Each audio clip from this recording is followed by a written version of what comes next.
Okay, Mr. Johnson, will you please carry on with your story? What? From when we were in bed together? My brother and I? Yes, exactly. Well, as you know, we were in bed together and... Can I just interrupt a moment to say why were you in bed together? Did you normally sleep together? Yeah, well, we did when he had nightmares.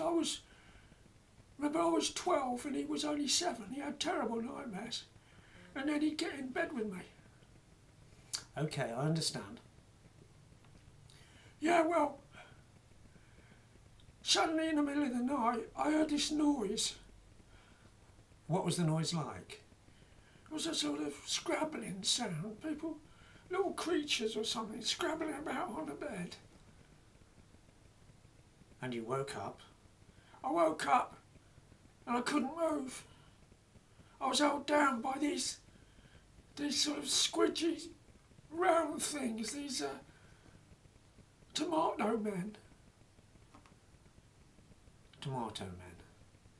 Yeah, they were like tomatoes, and they had little spindly legs, little spindly arms, and a little head with a beak, like a beak on it. And these were holding you down?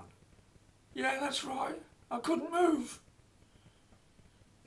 And tell me, how could you see them if it was night time? Well, that's because my brother had a little night light. It was like a little mushroom, you know, with a bulb in it, and that just gave enough light so I could see what was going on. This was when he had nightmares? Yeah, he had nightmares. What did he have nightmares about? Tomato men. So I was trying to move and I turned around to look at my brother a bit, and they're all over him and they were attacking him. Attacking him? What were they doing? Well, they were sort of scratching at his skin, you know, and then a couple of them got on his eyes and they pulled his eyes out. They're hanging down his face, all blood everywhere. Oh, that's horrifying. Yeah, I was horrified. And I tried to help, but I say I couldn't move. They were holding me down. And did your brother make a noise? Did he cry for help? What did he do? Well, he screamed. He screamed out. Yes, but if he screamed, why did he not attract the attention of your parents who were only in the next room? Well, he didn't exactly scream. It was more because they were over his mouth. The tomato men were all over his mouth. And so it was like muffled screaming, really, muffled. Okay, carry on. Well, when they'd pulled out his eyes hanging down his face. Also, yeah, because why he didn't make a noise? Because they pulled his tongue out. With these little beaks, they bit through his tongue and they threw it across the room, his tongue. Yes, I think the tongue was found. Yeah, and then they cut his ears off then. With these little knives, they had these little knives, and they sliced his ears off. Just as he lay next to me, I could see it with the nightlight, you know. And he wasn't making much noise then. He was sort of making a gurgling sound.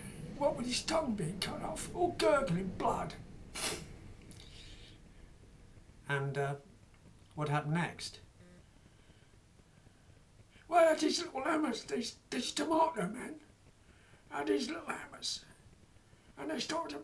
Oh no, first of all, before they used the hammers, they cut him across his skin here and they pulled back. He had this lovely golden curls. They pulled back his skin and ripped off his scalp. And then when they done that, the blood was all over the shop. When they done that, they used the little hammers. A dozen aside of them on his head with his little hammers. And they broke open his skull. And they pulled his skull apart so you could not see his brains. And they ate his brains. They ate them all. All the brains were eaten.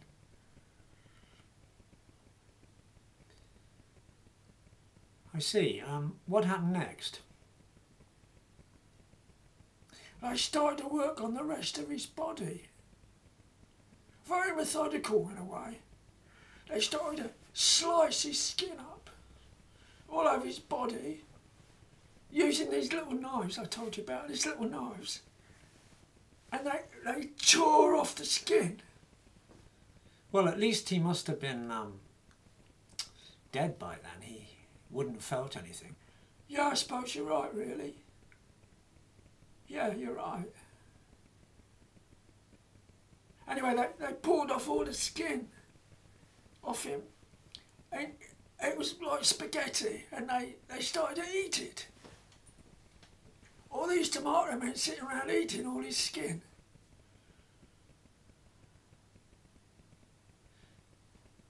Mr. Johnson, while this was going on, even though you were held down, presumably you could have called to your parents. But you didn't. Why was that? Well, I've thought about that a lot over the years, why I didn't call out to my parents. I don't know, really. I think I must have been in shock. It was like I couldn't have called out even if I wanted to, you know what I mean? So I didn't shout to my mum and dad while this was going on.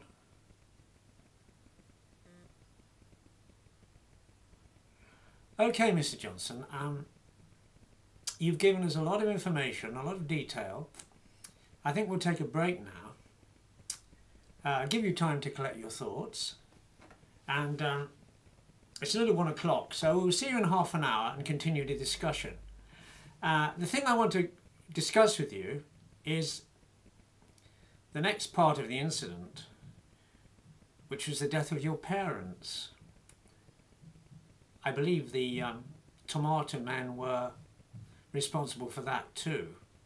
Yeah, that's right. I don't remember it very well, but I think I can give you a few facts.